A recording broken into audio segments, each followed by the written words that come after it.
She arrived at the training camp on a gray, cold morning. Faded t-shirt, backpack with a torn strap, mud-caked shoes. They laughed. They called her a leftover, a stray. But then, in a sparring match, her shirt tore, and the moment the black tattoo on her back was revealed, the entire command squad shot to their feet. Not because of fame, but because no one was allowed to bear that tattoo, except the last disciple of Schattenwolf. Early morning, Jagerstein training camp, nestled in the frigid mountains, still cloaked in mist. At the camp's gate, a line of new recruits stood for roll call. Everyone wore crisp uniforms, polished boots gleaming, faces eager.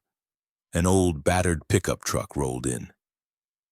Peeling paint, windshield caked with dust, tires coated in mud from some far-off place. The truck stopped, and the door swung open. A girl stepped out. No one knew who she was then. Just a figure in a faded t-shirt, the back worn thin. An old backpack hung from her shoulder, one strap torn and hastily tied. Her shoes were encrusted with mud, heels worn down. Brown hair tied low at the nape of her neck, no makeup, no jewelry. She walked straight to the registration desk, eyes fixed ahead. Her pace was slow, steady, not rushed, not timid. The recruits waiting nearby turned to stare. Some snickered. They thought she was a delivery worker or a local who'd wandered in by mistake. A stocky, bald recruit named Gregor Muntz squinted. This camp's taking in strays now. A blonde girl with a sharp face, Mira Falk, her hair tied high, gave a cold smirk. Maybe she's a janitor who lined up with the wrong crew. A tall, broad-shouldered guy with a confident grin, Arno Weiss, crossed his arms and sneered. Must have mistaken this for the dump. The girl didn't react. She reached the desk, handed her papers to the officer on duty, Lieutenant Cheston, who handled the roll call. He glanced at the documents, then looked her up and down. "You're Isabel Rauchner." "Yes, sir." He narrowed his eyes. "You sure you're in the right place? This is a military training camp, not a garage." Laughter erupted behind her. Gregor slapped his thigh. Mira turned away, still smirking. Arno let out a low whistle. But she, Isabel Rauchner, only nodded slightly, took back her papers, and walked toward the barracks without another word. No one knew who she was. No one understood why she'd been accepted here. But they would soon find out. The first day at Jagerstein training camp was always brutal. Morning was cross-country running. Afternoon was physical drills. Everyone faced mud, sore muscles, and the instructors barking orders. But for Isabel Rauchner, the real challenge came from the people around her. During the first run, as everyone warmed up, Arno sidled up next to her, jogging and talking loud enough for the whole line to hear. "Those kiddie shoes are falling apart." Rauchner, planning to run on and pride instead. She didn't answer. Her shoes were indeed worn frayed laces, one side coming loose mid-run. She stopped, knelt, and tied them quickly. Arno pretended to slip, ramming his shoulder hard into her as she stood. Isabel fell, hands and knees sinking into the wet mud. Laughter erupted from the line. Gregor whistled. "Nice floor-scrubbing skills." "Rauchner." She said nothing, just stood, brushed mud from her sleeves, and kept running, silent as ever. At lunch, the mess hall was a scramble for food. Isabel was the last to get her portion, barely anything left. Just a scoop of plain rice and a dribble of sauce. She carried her tray to an empty table in the corner, sitting alone. But before she could pick up her spoon, Gregor appeared. He plopped into the chair across from her, grinning. "This is for real soldiers, not a soup kitchen." Isabel didn't look up. She took a bite of rice, acting like she hadn't heard. Gregor flicked his hand, knocking her spoon to the floor. Oops. My bad. More laughter from behind Mira and a few others watching. Isabel leaned down, picked up the spoon, wiped it with a napkin and resumed eating. Not a glance, not a word. That afternoon was push-ups and burpees, relentless under the scorching sun. Mud soaked everything. Isabel kept a steady pace. No complaints, no breaks. Sweat drenched her shirt, hair plastered to her neck, shoes slipping in the muck. But she didn't stop. Mira Falk, from the group to her left, glanced over and said loudly, "She probably thinks this is a reality TV show, like soldiers and supermodels." Elena Strine, a skinny, dark-haired girl in the back row, frowned slightly. She didn't laugh. That evening, as the platoon rested before curfew, Isabel sat alone on the steps, eating a granola bar from her battered backpack. Mira, with two other recruits, sauntered over, her voice dripping with fake friendliness. "Hey, Isabel." "Right. Where are you from? What, did you win a contest to get in here?" Isabel chewed slowly. Silent, one of Mira's group giggled, like some humane army training special. Isabel set down the half-eaten granola bar and looked straight at Mira. "I'm here to train, not to make anyone feel better about themselves." The words froze the group. Mira's brow furrowed, caught off guard. She turned and walked away, muttering, "What a freak." That day, Isabel didn't argue, didn't cry, didn't snap. She just kept going. And that silence, the way she swallowed the mud, the taunts, the hunger. The isolation started to make some people take notice. Tuesday morning. A light rain fell, enough to soak the ground, mud clinging to pant cuffs and boot tops. The recruits gathered under the tech shed's awning, where the XM8 disassembly test was set to take place. A long table stood in the yard. On it, disassembled rifles lay next to a stopwatch and a large scoreboard. Sergeant Markel, the weapons instructor, spoke up. 2 minutes. Disassemble. Clean. Reassemble. Shaky hands. You fail. Clumsy hands. You're out. Gregor went first. His thick fingers fumbled with the pins. He finished. Barely. In 1 minute 58 seconds. Sweat dripped down his cheeks, lips tight with embarrassment. Mira Falk was next. Her hands trembled, struggling to fit the gas tube into place. She clocked 1 minute 47. Arno Weiss strode up like a showboating athlete. His hands moved fast, precise, with a touch of flair.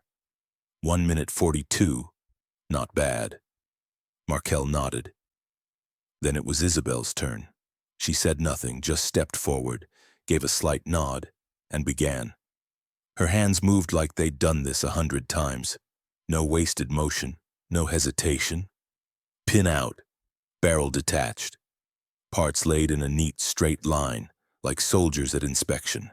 When she finished, the stopwatch read 51 seconds. A hush fell. Markel glanced at the timer. Then the rifle. Then her. "Do it again, no need." "Sergeant," Isabel said, voice steady and sure. "I got it right the first time." No one laughed. No one spoke. Only Elena Strine, standing quietly in the back, furrowed her brow, her eyes hinting at dawning understanding. That afternoon, the sniper test. 400 meters. A light breeze, enough to nudge a bullet off course without precise calculation. 5 shots each. No adjusting the scope mid-test. Mira shot first. Missed 2. Her face was pale as she left the station. Arno went next. Hit 4. Missed 1. He walked back with a forced smile. Then Isabel. She lay prone, checked the rifle quickly. Her fingers brushed the scope. Pausing for a second, something seemed off. But she didn't adjust, didn't say a word. Then she fired them. 1 shot, 2, 5. all dead center, not a millimeter off. Sergeant Markel squinted, disbelieving. A technician checked the rifle and froze. The scope, it's off by nearly a degree. This isn't her gun, Markel muttered. No. She compensated with her eyes and instinct. A young officer beside Markel whispered, "Steady hands. That precision special forces, someone who's shot in real combat." In the distance, Elena Strain looked down, scribbling something in her notebook. But in the crowd, Arno smirked, loud enough for others to hear. "Nice job. Can disassemble a gun and hit a target, but until she can fight, she's just a practice dummy." Isabel didn't reply. She just dismantled her rifle, checked each part, and carefully packed it away. 2 days later, the afternoon sky was overcast, a cold mountain wind blowing through. The platoon gathered at the hand-to-hand combat area, where tests of strength and reflexes were held. Captain Hallgren, the close combat instructor, stepped into the center of the ring. Today's test one-on-one sparring. No weapons, no help. First to fall loses. The matchups were called out. When one pair was announced, laughter broke out. Weiss versus Rauchner. Arno Weiss stood with hands on hips, grinning wide. Perfect. Time to put this logistics girl back in her place. Isabel, calm as ever, stepped forward. She tied her hair back, removed her cap, and stood silently. The whistle blew. Arno didn't hesitate.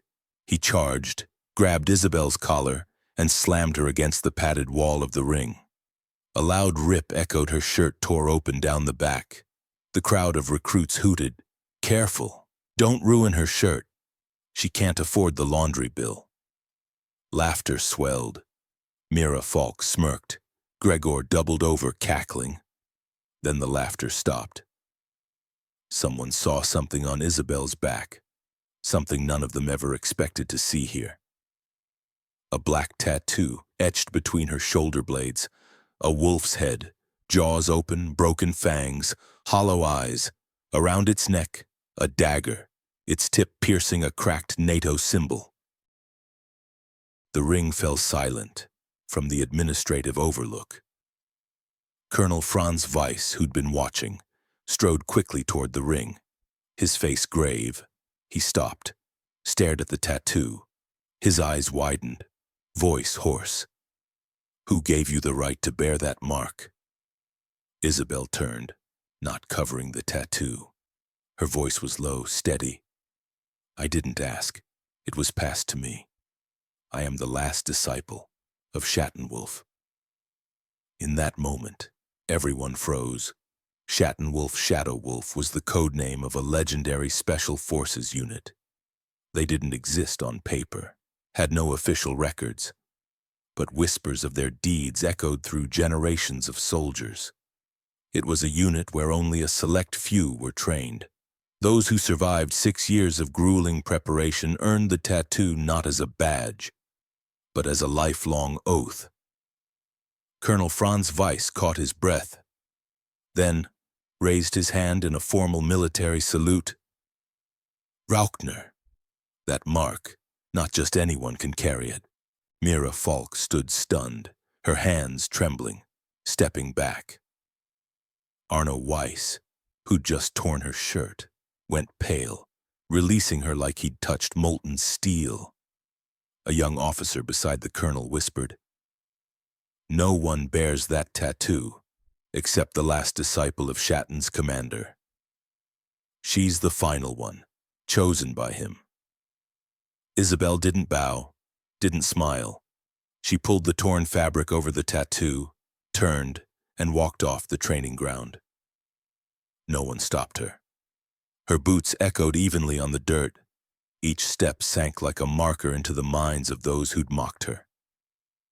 The next morning, something was different at Jagerstein camp. No one laughed, and no one looked at Isabel the same way. During morning roll call, Captain Hallgren announced loudly, "By order of Colonel Franz Weiss, effective today, Isabel Raukner is an honorary instructor at this camp. She is authorized to teach tactics and combat skills, and no one interrupts her, no objections, no cheers. But the looks directed at Isabel had shifted entirely. At noon, during a simulated tactics class, Major Yelena, the tactics instructor, was explaining a crescent-shaped defense formation. If the enemy attacks from the southeast, we use a pincer to funnel them into the ravine. Isabel sat at the back, pencil in hand, scribbling in her notebook. Yelena frowned. Raukner, got something to say, or are you just doodling? The class turned. Mira Falk shot Isabel a challenging glance. Isabel looked up, her gaze calm. The Eastern Scout line is too far from the main unit. If the enemy has snipers, you lose 2 squads in 6 minutes. The room grew heavy. Yelena crossed her arms. Your suggestion. Isabel walked to the board, drawing a new layout in white chalk. Her hand moved swiftly, steady, precise. Shift the formation here. Block blind spots with double posts. Deploy decoys to bait the enemy's attack vector. Yelena stood still for a moment, then nodded slightly. Solid, write it down. All of you. During a break in the training yard, a group of recruits were retying ropes for the afternoon drill. Isabel said nothing, just knelt, picked up a rope, and began working. Her fingers tied knots one-handed. Each knot was tight, precise, aligned with NATO tactical standards. Gregor glanced over, then looked down and retied his own rope. Silent, Elena Strain, the one who'd watched her from the start, approached, holding out a notebook. I jotted down some of what you did yesterday, and take a look. Isabel took it, nodded, thanks. Late afternoon, as teams split for advanced close combat training, Isabel stepped onto the field wearing a plain black shirt, no rank insignia. No one asked why she wore no badges, no one invited her. But everyone fell silent when she began demonstrating. How to maintain a safe distance. How to strike with an elbow instead of a fist. How to subdue quickly without brute force. Each move was simple, but every detail showed it was honed in real combat, not textbooks. Mira Falk stood at a distance, arms crossed, no more smirks, no more taunts. Arno Weiss was nowhere to be seen. Rumor was he'd been temporarily reassigned to a satellite base for mental health reasons. No one mentioned it, but everyone knew why. That night, in the dorms, the recruits whispered, "Who is she? Was she really Special Forces? Has to be. Who else would dare carry that tattoo?" But Isabel Raukner offered no explanations. She sat alone, cleaning her XM8, checking each bullet, each pin. There was no alarm bell, no official announcement. But everything changed after that training session. It started with a 36-second video capturing the moment Isabel's shirt tore, revealing the Schattenwolf tattoo. The video didn't come from her, but from an anonymous recruit posted on the Academy's internal forum with a single caption. "This is the one you called lost." Within 24 hours, it spread across NATO training bases. No one shared it openly, but everyone had seen it. Mira Falk's reputation ruined. Mira, who'd mocked Isabel the most, was a recruit sponsored by Valkyrie Defense, a private military corporation. That afternoon, she was summoned to the command office. A 7-minute meeting. When Mira returned, her face was ashen. The corporation terminated her sponsorship immediately for conduct detrimental to military cooperation. 3 days later, she submitted her withdrawal request. No goodbyes, no explanations. Just a backpack and a car taking her away at dawn. No one saw her off. Only Elena stood at a window, watching silently. Arno Weiss' pride toppled a week after the sparring match. Arno was abruptly reassigned to K9, a remote satellite base in the frozen northern mountains, where there were no lectures, no combat drills, just paperwork and snow. Official reason: failure to adapt to team discipline. Real reason: an internal report documented uncontrolled aggression during training and behavior undermining team morale, backed by video evidence. Isabel's name wasn't in the report, but everyone knew her calm counter in that sparring match was the moment that severed Arno's path to a command career. Gregor Muntz. Laughter faded. Then gone, Gregor wasn't reassigned, wasn't expelled. But after being called out for botching every step of field medical protocol, he stopped talking loudly. He sat alone, ate quickly, no jokes. When he messed up, he didn't shift blame. He became quiet, like the person he'd once targeted with his taunts. One day, Gregor approached Isabel as she cleaned her rifle in a corner of the yard. He set a spare bottle of gun oil on her table, stepped back, and said nothing. She looked at it, nodded slightly. No one saw. But for the first time, the silence between them held no hostility. After the incident spread, Colonel Franz Weiss called a closed meeting with all battalion commanders. No one knew what he said, but afterward, new rules were issued. 1. Retraining on internal discipline and psychological harm in training. 2. Reassessment of criteria for externally sponsored recruits. 3. Creation of a small unit called Listen and Guard, where recruits could submit anonymous feedback. No one named Isabel. No one tied the changes to one person, but everyone knew she was the reason. And Isabel remained the same. No speeches, no celebration, no posts on the internal network. Every morning, she wore her plain black shirt, no rank. Every afternoon, she cleaned her rifle, checked her dagger, jotted notes in her worn notebook. But the eyes of those around her were different. No more contempt, no more sneers, only respect and questions. Who was she? Really, a week later, Saturday afternoon, a light rain fell. Jagerstein Camp was granted a rare break after an intense training stretch.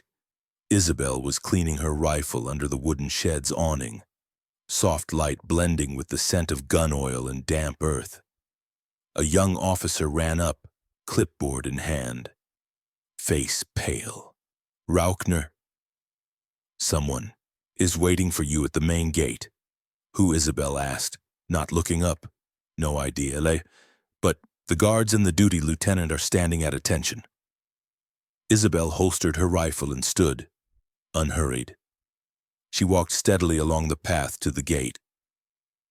Jagerstein's main gate sat between two thick concrete walls, where armored vehicles usually rolled through. Today, there was no engine noise, just one man standing there, long black coat, hands empty, no insignia, no papers. He stood tall, hands in pockets, staring into the camp as if he'd been here before. Colonel Franz Weiss was present, standing at attention, sweat beading on his temple, a rare sight for a battle-hardened man like him. Isabel stepped forward. She stopped a few paces away. They locked eyes, silent for 3 seconds. Then she spoke, soft but clear. "You didn't need to come." The man tilted his head, a faint smirk. "I did. Because you're still standing here." Whispers stirred among the recruits hiding behind the barriers. Mira Falk, silent since her sponsorship was cut, crouched behind a concrete pillar. She clutched a water bottle, then dropped it. The plastic clattered loudly on the empty yard. Colonel Weiss straightened, then announced, "To all present, this is General Konrad Drell, Isabel Rauchner's husband." No one spoke, no laughter, no whistles. No one dared meet the man's gaze. They all knew the name Konrad Drell, the fileless arm of NATO's Joint Command. A figure from reports only generals could access. And most crucially, the last support commander of the Schattenwolf unit. Isabel turned to the camp, scanning it once. Not a farewell, but a final memorization. She looked at Conrad. He nodded. They walked together to the battered pickup she'd driven in the truck no one noticed. Now the center of attention. The doors shut. The engine roared. Tires turned, rolling down the dirt road. No one saw them off. But no one looked away. Silence was the loudest statement. That afternoon, Sergeant Markel sorted the test records. In the temporary support instructor section, Isabel Rauchner remained untouched. A young officer moved to file a request to remove her name, but Colonel Franz Weiss waved him off. That name stays. No one erases it. Not because she's Drell's wife, but because, if needed, she could run this entire camp blindfolded.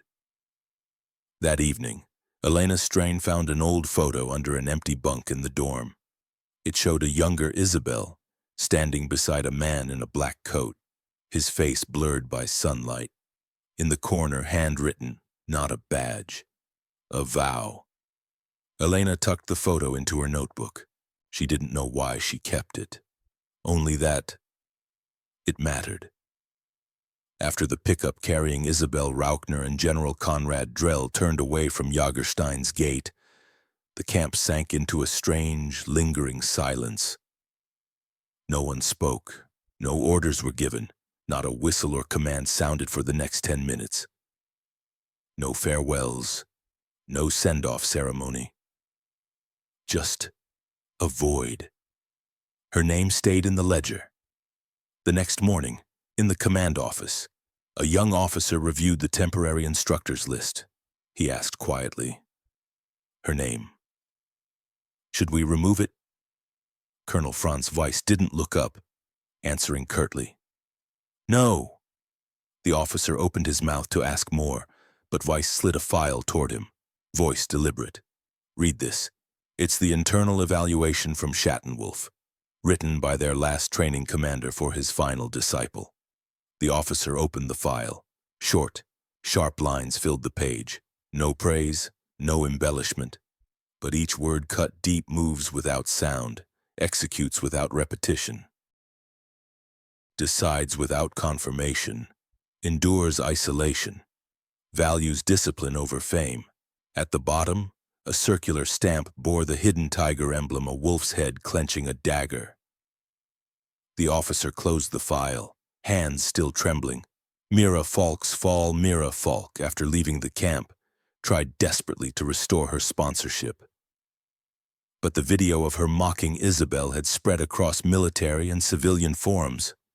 Valkyrie Defense, her sponsor, faced a PR crisis. Their stock plummeted after an article titled "Why Those Who Belittle Are the Weakest Links in Modern Tactics." Arno Weiss's demise at the K9 logistics base. Arno was named in a special internal audit for humiliating recruits. No direct punishment. But his file was permanently barred from promotion. People began calling him the man felled by silence, a shift at Jagerstein. In the days that followed, Jagerstein ran with new discipline, less mockery. Recruits started noting the practical combat techniques Isabel had demonstrated. Elena Strain began a new notebook, detailing every move Isabel had shown. How to hold your center when pushed. How to listen for movement instead of looking. How to use breathing to control panic. No one told her to do it, but as she wrote, others asked to borrow it.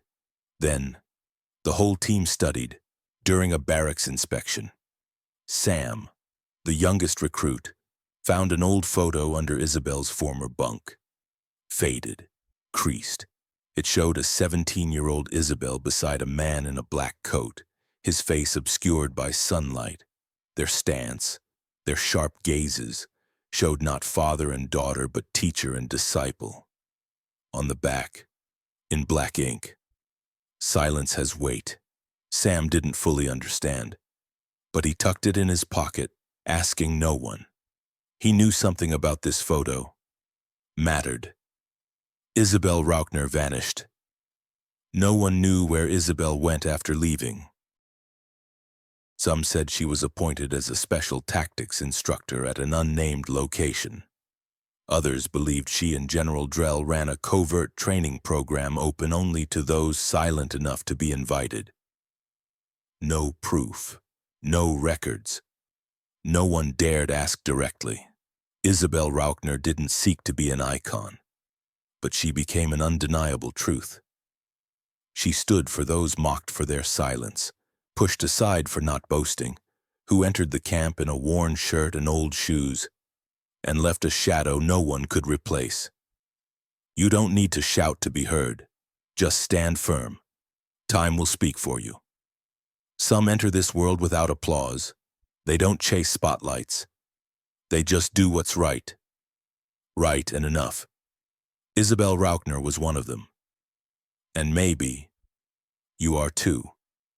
If this story struck you, leave a comment, just one line, where you're listening, or what made you pause. Hit like if you believe people like Isabel exist, and subscribe to the channel to catch the next stories about courage, quiet strength, and those who don't need to shout to be remembered. We have more to tell. Thank you for listening, truly listening. See you in the next story.